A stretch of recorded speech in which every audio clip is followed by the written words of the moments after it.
Good morning students. आज हम reader का नया चैप्टर शुरू करते हैं, पहाड़ों की रानी मनाली।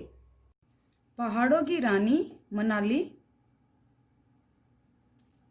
इस पाठ में कुल्लू मनाली के प्राकृतिक दृश्य का सुंदर वर्णन किया गया है।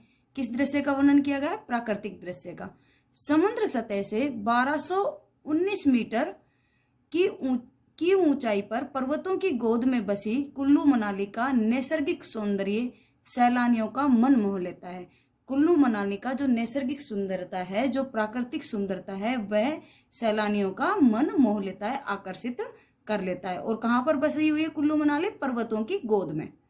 कुल्लू से मनाली जाने वाली सड़क के दोनों ओर सेबों के बागान है। यहाँ बागान करते बगीचा। देवदारू वृक्षों की भरमार है, देवदार वृक्ष की भरमार है। और रंग बिरंगे सुगंधित फूलों के बगीचे अत्यंत ही मनोरम है। मनोरम, मन को हरने वाले। यहाँ सेब, अखरोट, बादाम, नाशपाती तथा विभिन्न प्रकार की जड़ी बूटियों का उत्पादन होता है। कहाँ पर? कुल्लू मनाली में अनेक प्रकार की जड़ी बूटियों का भी उत्पादन होता है। सेब, अखरोट, बादाम, नाशपाती, इन सब चीजों का भी उत्पादन होता है।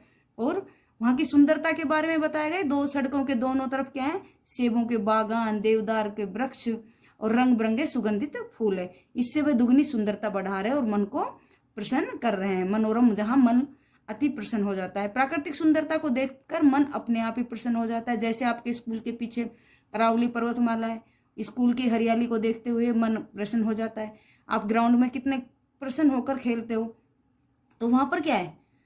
अच्छा खुला वातावरण है और हरी हरी घास है, तो उस घास में आप खेलते हो, बड़े खुश हो जाते हो, तो ऐसे मन को अच्छा लगता है। उसी प्रकार कुल्लू मनाली भी प्राकृतिक दृश्य के कारण बहुत प्रसिद्ध है और सभी सैलानियों का मन को मोह लेती है। कुल्लू से मनाली जाने वाली सड़क धीरे धीरे ऊंची होती जाती है। कुल्लू से मनाली जाने वाली सड़क धीरे धीरे क्या होती जाती है? ऊंची होती जाती है। मार्ग के दोनों ओर के प्राकृतिक दृश्य बहुत ही मनमोहक है। मार्ग के दोनों ओर के प्राकृतिक दृश्य बहुत ही मनमोहक है। मनमोहक अर्थ क्या होता है? मन को अच्छा लगने वाला। कलोले करती व्यास नदी अपनी कलोली नाम को सार्थक कर रही है। अब पानी की आवाज क्या आती है? कलोले की आवाज आती है। पानी एकदम तेज गति से बहता है, तो व्यास नदी में जो कलोले करती हुई ऊंची ऊंची लहरें उठती हुई अपने नाम को क्या कर रही है? सार्थक कर रही है। अपने नाम का सही अर्थ सिद्ध कर रही है। उसका शोर चढ़ाई पर चढ़ रही बस के इंजन को भी मात कर रहा है। किसका शोर? व्यास नदी का शोर। व्यास नदी का शोर पहाड़ की चढ़ाई पर जो बस चढ़ रही है, उसके इंजन में जो आवाज निकल रही है उसको भी मात दे रहा है। लेकिन शोर किसका ज्यादा है?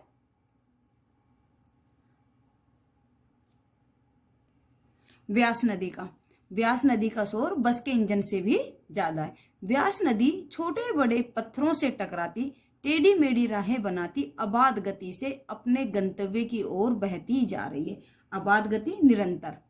गंतव्य, जिस स्थान पर पहुंचना हो। व्यास नदी छोटे बड़े पत्थरों से टकराती हुई और टेढ़ी मेढ़ी राहें बनाती हुई अबाध गति से निरंतर लगातार बहती हुई अपने गंतव्य पर पहुंच रही है, जहां उसे पहुंचना है, जिस स्थान पर उसे पहुंचना है। रास्ते में दोनों ओर कहीं कहीं सेबों के बागान है।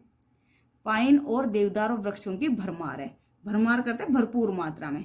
रास्ते के दोनों ओर, सड़क के दोनों ओर कहीं कहीं सेबों के बागान है और पाइन और देवदार वृक्ष की क्या है? भरपूर मात्रा है, बहुत ज्यादा है। विभिन्न रंग बिरंगे खुशबूदार फूलों के बगीचे सैलानियों का मन मोह लेते हैं। सैलानियों, पर्यटक। विभिन्न अनेक प्रकार के रंग बिरंगे खुशबूदार फूलों के बगीचे पर्यटकों के मन को मोह लेते हैं, आकर्षित कर लेते हैं। प्रकृति का अनुपम सौंदर्य देखकर ऐसा लग रहा है मानो प्रभु ने अपनी सौंदर्य सृष्टि कल्पना को साकार रूप देने के लिए सर्वप्रथम मनाली को ही चुना हो। प्रकृति का अनुपम, प्रकृति का इतना सुंदर दृश्य देखकर ऐसा लग रहा है मानो कि प्रभु ने अपनी सौंदर्य सृष्टि को, अपनी सुंदरता की सृष्टि को कल्पना का साकार रूप देने के लिए, जैसी उन्होंने कल्पना की थी, उसका प्रथम साकार रूप देने के लिए किसको चुना? मनाली को ही चुना। बर्फ से ढका पर्वत सुबह की सूर्य रश्मि से सोने के समान चमक रहा है। अब बर्फ से ढका हुआ पर्वत जब सुबह सुबह की सूर्य की किरणें उदय होती तो वो किसके समान चमक रही है? सोने के समान। क्या चमक रही है? बर्फ।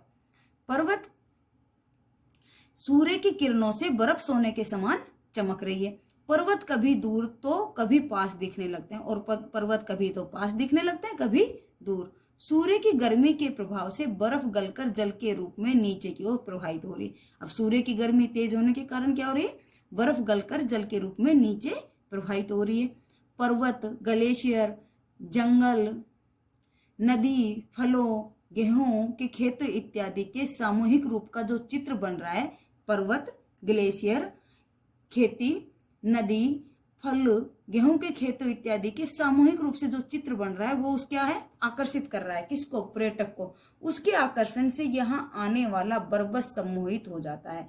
बरबस ना चाह कर भी लगातार उसकी तरफ सम्मोहित होता हुआ चला जाता है, बार बार उसे देखने की कोशिश करता है।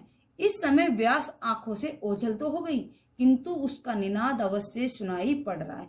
इस समय बस आगे निकल गई व्यास नदी से, और क्या हो गई, ओझल हो गई, मतलब कि गायब हो गई, हमें दिखाई नहीं दे रही है, किंतु उसका निनाद, उसका शोर अवश्य सुनाई पड़ रहा है। उसकी पानी की बहने की जो गति है, उससे जो कल्लोले कर रही है, जिससे लहरें उठ रही है, तो वो उसका शोर अवश्य सुनाई हमें पड़ रहा है।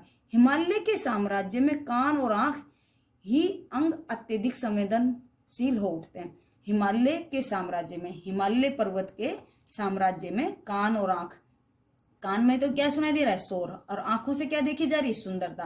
तो ये क्या हो जाते हैं, अत्यधिक संवेदनशील हो उठते हैं, क्योंकि आंख क्या देखना पसंद कर रही है, सुंदरता देखना पसंद कर रही है, और कानों से किसका शोर सुनाई पड़ रहा है, व्यास नदी का। तो वो क्या लग रहा है, उसको अच्छा लग रहा है। तो हमारे दोनों अंग क्या हो जाते हैं, अत्यधिक संवेदनशील हो जाते हैं, भावुक हो जाते हैं। व्यास पास हो या दूर, इससे कोई फर्क पड़ने वाला नहीं है। व्यास नदी पास है या दूर, इससे कोई फर्क नहीं पड़ रहा।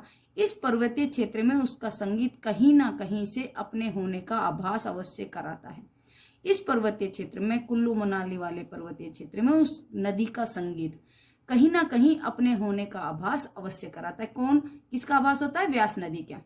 मेघ गर्जन के समान एक मंद आवाज रह रहकर हमारे कानों में प्रवेश कर रही है। जिस प्रकार बादल गरजते, मेघ का अर्थ क्या होता है, बादल, बादल गरजते हैं, बादल गरजने की समान ही एक मंद आवाज, धीरे आवाज रह रहकर हमारे कानों में क्या कर रही है, प्रवेश कर रही है, रुक रुक कर हमारे कानों में आ रही है। हम मंडी कुल्लू रोड ट्रांसपोर्ट की बस से यात्रा कर रहे हैं। हम मंडी कुल्लू रोड ट्रांसपोर्ट की बस से यात्रा कर रहे हैं। कुल्लू मनाली कहाँ है, हिमाचल में कर रहे हैं। यो शिमला और चंडीगढ़ से कुल्लू होकर मनाली जाने वाली बसों से भी ये यात्रा की जा सकती है। ये कौन कौन सी बस से यात्रा की जा सकती है, जो शिमला जा रही हो, या चंडीगढ़ से कुल्लू होकर मनाली जाने वाली बसों से ये यात्रा की जा सकती है। बसें हर आधे घंटे पर मिल जाती है, क्योंकि बस की इतनी अच्छी सुविधा है, हर आधे घंटे में मिल जाती है। हम लोगों ने इस बस यात्रा के दौरान हमेशा व्यास की उपस्थिति का अनुभव किया। किसने, लेखक ने इस यात्रा के दौरान क्या किया, व्यास नदी की उपस्थिति का अनुभव किया। ऐसा लगता है जैसे वह हमारे आसपास ही, ऐसा लग रहा है कि व्यास नदी हमारे आसपास ही है। यह जो ध्वनि सुनाई पड़ रही है वह वास्तव में मेघ गर्जन नहीं है। यह जो ध्वनि सुनाई पड़ रही है वास्तव में मेघ की गर्जना नहीं है, बादल नहीं गरज रहे, क्योंकि आकाश तो साफ है। चंचल तीव्र गति से व्यास कलकल ध्वनि करते, छोटे बड़े शिलाखंडों से टकराती और गंभीर गर्जन, गंभीर आवाज करती हुई नीचे खाई की ओर बह रही है। ये किसकी आवाज है, व्यास नदी की आवाज है। मेघ गर्जना की आवाज नहीं है, ये बादल गर्जने की आवाज नहीं, क्योंकि आकाश तो बिल्कुल साफ है। अब व्यास नदी की चंचलता, तीव्र गति से बह रही है, और उसकी आवाज कैसी, कलकल करती ध्वनि। पानी की आवाज कैसी आती, कलकल की। तो छोटे बड़े शिलाखंडों से टकराती, छोटे बड़े पत्थरों से टकराती हुई, शिला का अर्थ होता है पत्थर, खंड करते टुकड़े, छोटे बड़े पत्थरों से टकराती हुई या बड़ी शिलाओं से, चट्टानों से टकराती हुई, गंभीर गर्जन करते हुए, बड़ी गंभीर गर्जना करती हुई, तेज आवाज करती हुई नीचे खाई की ओर बह रही है। और कहाँ की बह रही है, नीचे खाई की ओर बह रही है। सामने के पर्वत से बर्फ गल चुकी है।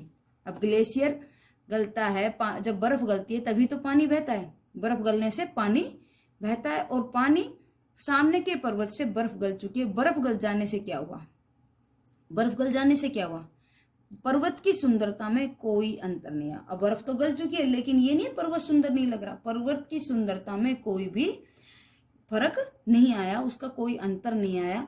अब पर्वत की सुंदरता कैसे लग रही है? तपस्या में लीन ध्यान मगन सन्यासी के समान लग रहा है। पर्वत कैसे सुंदर लग रहा है? तपस्या में लीन, मानो कोई तपस्या में लीन ध्यान मगन सन्यासी बैठा हो, उसके समान पर्वत सुंदर लग रहा है। जब पर्वत की बर्फ भी गल चुकी है फिर भी उसकी सुंदरता में कोई फर्क नहीं आया। अब पर्वत की सुंदरता का वर्णन कैसे किया? जैसे कि तपस्या में लीन ध्यान मगन सन्यासी कोई तपस्या कर रहा हो। तो यहाँ किसको बताया गया तपस्या में लीन ध्यान मगन सन्यासी? पर्वत को। सर्दी के मौसम में पुनः बर्फ जमेगी। अब जब सर्दी का मौसम आएगा तो बर्फ पुनः जमेगी, दोबारा बर्फ जम जाएगी। श्रुतलेख, तपस्या, ग्लेशियर, सम्मोहित, आकर्षित। वाक्य निर्माण, कल मैंने सन्यासी को तपस्या करते हुए देखा। आज राम ने मुझे ग्लेशियर का चित्र दिखाया। जादूगर ने सभी को सम्मोहित कर दिया। मनाली का प्राकृतिक सौंदर्य सभी को आकर्षित करता है। अनेक शब्दों के लिए एक शब्द। मन को मोहने वाला, मनमोहक। जहां पहुंचना हो, गंतव्य।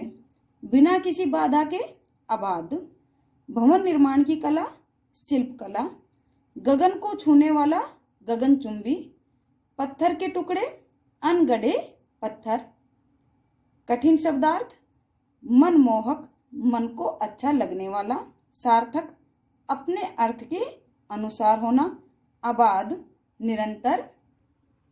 भरमार, भरपूर मात्रा में। सैलानी, पर्यटक। ओझल, गायब। निनाद, शब्द। संवेदनशील, भावुक। परिवेश, वातावरण। सुरम्य, मनोहर। व्यास, एक नदी। निहारना, गौर से देखना। अविराम, लगातार। मुखर, शोर करने वाला। उच्छल, तरंगित। Thank you class.